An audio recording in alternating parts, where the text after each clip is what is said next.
आज मैं आप लोगों के लिए लेकर आ रही हूँ शनि ट्रांजिट करने वाला है कहाँ, मेष मीन राशि राशि में। में। और इसी के साथ मेष राशि वालों को जो शुरू हो जाएगी वो शनि की 7.5 भी 29 मार्च से शुरू हो जाएगी। तो शनि 29 मार्च को जाने वाले हैं अपने मूल त्रिकोण राशि से रात्रि 10:07 पर निकलकर मीन राशि में। तो अब जहां मकर की में 7.5 खत्म होगी, वृश्चिक की ढैया खत्म होगी, तो वहीं पर को क्या होगा कि मेष राशि को क्या लग जाएगी, 7.5 में मेष राशि आ जाएंगे। तो कैसा रहेगा इनकी हम सब चीजों पर जिक्र करेंगे। आपके करियर पर हम करेंगे, हेल्थ पर करेंगे, एजुकेशन, आपके रिलेशन, आपके लव मैटर्स, आपकी पॉलिटिक्स और व्यापार और नौकरी, ये सब कैसे रहेंगे इस पर हम पूरे विस्तार से चर्चा करेंगे। आपने अगर अभी तक मेरा शनि के ट्रांजिट का हमें क्या लाभ होता है, किस तरह शनि हमें किसको क्या देते हैं, कौन ढैया में आ गया, कौन किसको कंठक शनि की दशा आ रही है, सब मेरे वीडियो में एक वीडियो मैंने डाला है, उसका लिंक मेरे डिस्क्रिप्शन बॉक्स पर दिया है, आप जाकर वहां जाकर ये सुन सकते हैं। तो चलिए चलते हैं हम आज मेष राशि के बारे में इन सारी डिटेल्स में जाकर बात करते हैं। लेकिन अभी तक आपने मेरा चैनल सब्सक्राइब नहीं किया है तो आप चैनल को सब्सक्राइब कर दीजिए। मेरे सारे वीडियोस जितने भी आएंगे उसकी जानकारी आपको समय समय पर मिलते रहेगी। दूसरा, आजकल हमने लाइव स्टार्ट कर रखा है। लाइव में हम निःशुल्क कुंडली प्रेडिक्शन करते हैं जो लोग हमारे साथ जुड़ते हैं। तो अभी तक आप हमारे रात्रि 8 बजे लाइव से नहीं जुड़े हैं तो आप लाइव हमारे प्रोग्राम में जुड़िए और वहां अपने प्रश्नों को रखिए। तो चलिए शुरू करते हैं। सबसे पहले हम देख लेते हैं कि मेष राशि में कौन ग्रह कहाँ गोचर कर रहे हैं।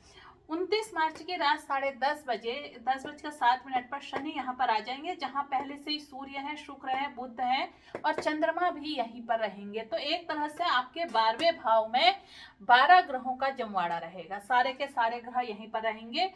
गुरु आपके धन भाव पर गोचर कर रहे हैं, मंगल आपके पराक्रम में गोचर कर रहे हैं, जो आपके लग्नेश है वो पराक्रम पर हैं, और छठे भाव पर आपके मंगल की भी दृष्टि है, गुरु की भी दृष्टि है, शनि की भी दृष्टि है। और ये भाव हमारा रोग, रिपु, ऋण, इन सब चीजों का है। ये भाव हमारा कंपटीशन का भी है। अब देखा जाए आपके जो इस समय करियर की अगर हम बात करें, आपके ये कर्म भाव के ही शनि है। कर्म भाव के शनि निकलकर कहाँ चले गए, आपके व्यय भाव पर चले गए। तो आप इस समय अगर कहीं से विदेश इत्यादि में आपने व्यय कर रखा है, वहां इन्वेस्टमेंट कर रखा है, तो इस चीज में आपको लाभ होगा। इस समय आपको जितनी चीजों का भी थोड़ा सा नुकसान भी होगा। इस समय आप जितनी चीजें, एक शब्द याद कर लीजिए, जब तक सारे ग्रह यहीं पर हैं कोई भी चीज नुकसान होती है। अगर आप एक मंत्र कर लेते हैं, चलो छोड़ो जाने दो कोई बात नहीं, तो आप इस गोचर को, कौन से गोचर को, जहां पर ये सभी ग्रह हैं वहां पर इस चीज को अगर जप लेते हैं तो आपका ये गोचर अच्छा जाएगा। अगला 1 महीने तक का थोड़ा सा आपको रोग इत्यादि में भी आपकी दिक्कत हो सकती है। अब मैं अगर करियर की बात करूं तो मैंने पहले ही कहा, अगर आप विदेश से धन कमाना चाह रहे हैं तो विदेश के आपके सारे रास्ते खुले हुए हैं। आपके जो करियर भाव का स्वामी, लाभ का भाव का स्वामी सारे द्वादश भाव पर चला गया है। साथ में इसमें व्यापार की अगर हम बात करते हैं तो व्यापार का स्वामी उच्च का होकर आपके सप्तम भाव पर द्वादश भाव पर बैठे हुए हैं, जो आपके कर्म से भी जुड़े हुए हैं। तो व्यापार के लिए, ये व्यापारियों के लिए, जो अगर मेष राशि मेष लग्न के लोग हैं, अगर आप व्यापारी हैं तो व्यापार के लिए ये समय बहुत अच्छा है। अब हम इसमें अगर आपके रोग की बात करें तो रोग भाव का स्वामी कहाँ आ गया, रोग भाव के जो स्वामी हैं वो आपके यहीं जाकर बैठ गए हैं, और यहाँ पर से ये जो दृष्टि कर रहे हैं आपके रोग भाव को, तो त्वचा से संबंधित रोग होने की संभावना आपको है। अब संतान भाव का स्वामी भी वहीं पर है, तो आपका धन अपनी संतान के प्रति भी खर्च हो सकता है। दूसरा, मेष राशि मेष लग्न के लोग हैं तो आपकी संतान इस समय विदेश में भी पढ़ने के लिए जा सकती है, उच्च शिक्षा के लिए जा सकती है, पढ़ाई के लिए, विदेश जाने के लिए ये समय काल संतान के लिए बहुत अच्छा है। चलिए बात करते हैं आपके रोग के बाद। आप शिक्षा की हमने बात कर दी। रिलेशन, रिश्ते कैसे रहेंगे। रिश्तों में हम लोग बात करें, जो रिश्ते की हमारी बात है, अगर हम दाम्पत्य भाव की बात करें तो दाम्पत्य का स्वामी उच्च का होकर व्यय भाव पर बैठा हुआ है, तो रिश्ते तो आपके थोड़ा सा मधुर रहेंगे। राहु होने से थोड़ी सी वहां पर वो हो सकती है, दिक्कत आ सकती है, लेकिन अगर आप घूमने जाएं, अपने संबंधों को मधुर बना के रखें, तो वहां पर के लिए ये बहुत अच्छा है। लाभ की दृष्टि से देखा जाए तो आपको विदेश से इस समय लाभ भी होगा। आप अगर कहीं नौकरी इत्यादि इंटरव्यू दे रहे थे तो मल्टीनेशनल कंपनी में, विदेशी कंपनियों में अगर आप जाते हैं, विदेशी कंपनियों में आप अपना इंटरव्यू इत्यादि देते हैं तो वहां पर आप सफल होंगे।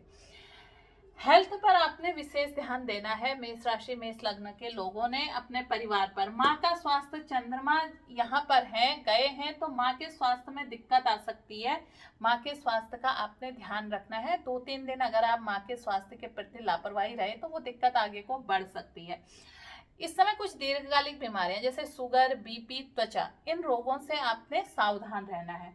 पिता का आपको इस समय पूरा सहयोग मिलेगा, क्योंकि पिता भाव का स्वामी कहाँ चला गया, धन भाव में, तो पिता से आपको, पिता के आशीर्वाद या पिता से आपको अच्छी अर्निंग इस समय हो सकती है। अब आपके हम प्रेम संबंधों की बात करें तो प्रेम संबंध का स्वामी 12th में गया है। कुछ आपस में, अगर आप प्रेमी प्रेमिका हैं तो कुछ आपस में आप लोगों की मिसअंडरस्टैंडिंग हो सकती है। उस गलतफहमी को बढ़ने ना दें, क्योंकि यहाँ पर सूर्य के साथ राहु भी है। 14 मार्च तक का आप इस रिश्ते को बहुत अच्छे से निभाते हैं।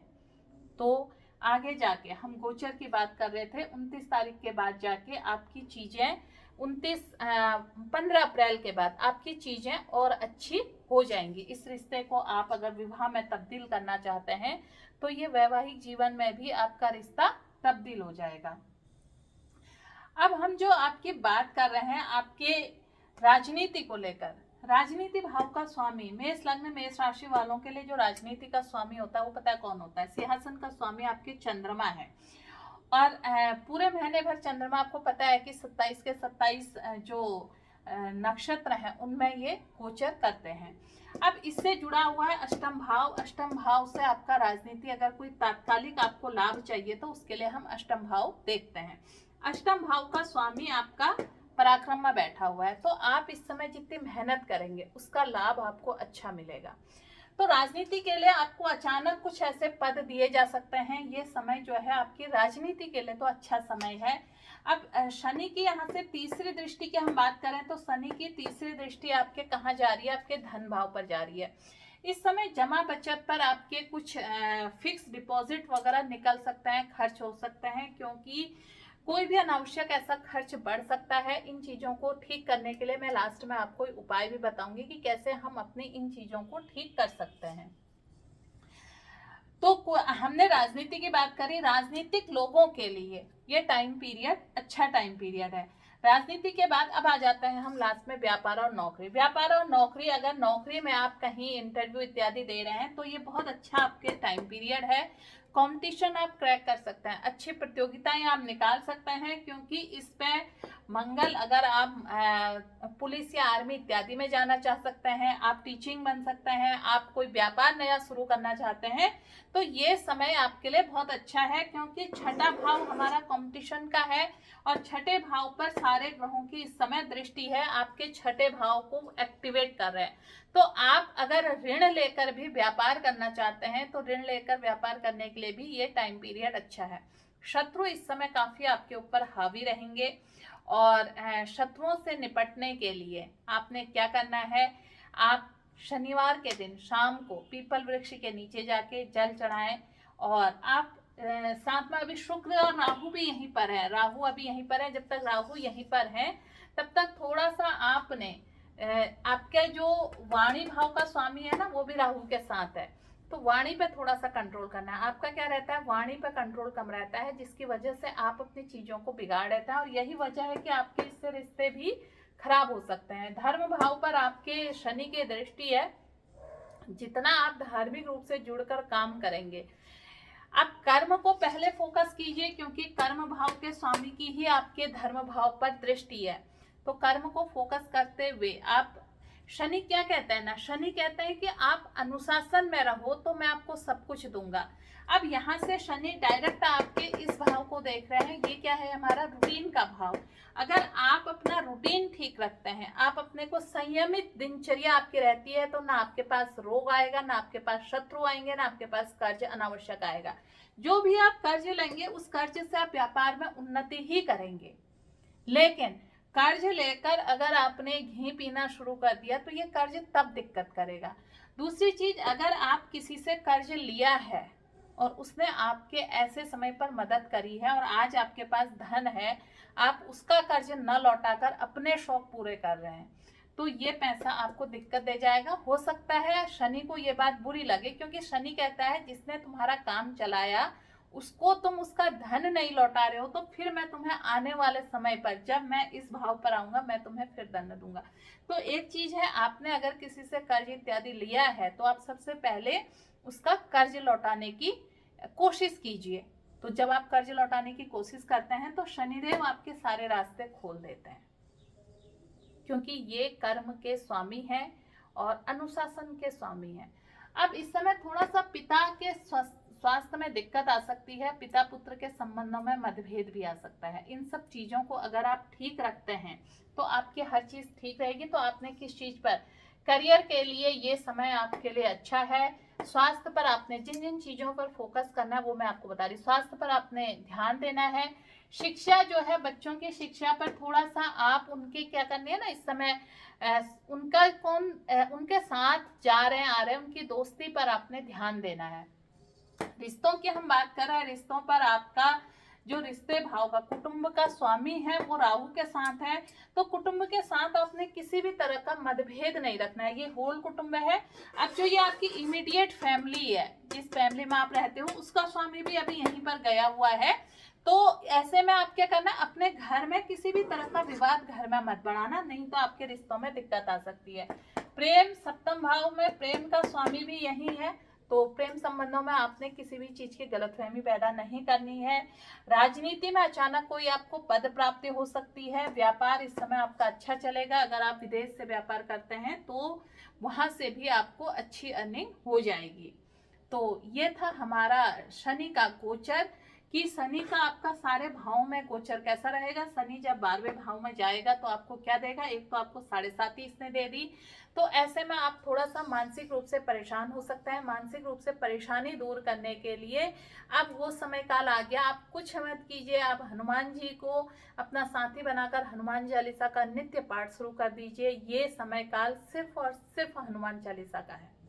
मीन राशि वालों के लिए वो समय आ गया जब इन्होंने मीन राशि, कुंभ राशि और मेष राशि, जब इन्होंने हनुमान चालीसा का पाठ करना है। तो ये था मेरा मेष राशि मेष लग्न वालों के लिए इनका शनि का गोचर। तो कैसा लगा आपको, आप मुझे कमेंट पर अवश्य लिखकर बताइए। और अभी तक आपने मेरा चैनल सब्सक्राइब नहीं किया है तो आप मेरा चैनल भी सब्सक्राइब कीजिए। फिर मैं नई जानकारी और बहुत जल्दी अगली फिर नई राशि का गोचर आप लोगों के सामने लेकर आऊंगी। मेष राशि वालों को बहुत संयमित रूप से ये अब समय निकालना है। शनि की 7.5 आपको कोई परेशान नहीं करने वाली है। शनि की 7.5 में अगर आप अनुशासित रहते हैं, शनि के रूटीन को फॉलो करते हैं, तो ये आपको सब कुछ देगी। क्योंकि अब शनि, ये बात मैं मीन राशि वालों के लिए भी कह रही हूँ, अब जो है शनि आपके रूटीन वाले भाव को देखेंगे। जब तक आप रूटीन में रहेंगे तब तक शनि आपको सब कुछ देंगे। तो फिर मिलते हैं, यही आपकी रेमेडी है। और फिर मिलते हैं एक नई जानकारी के साथ। जय श्री राम, नमस्कार, धन्यवाद।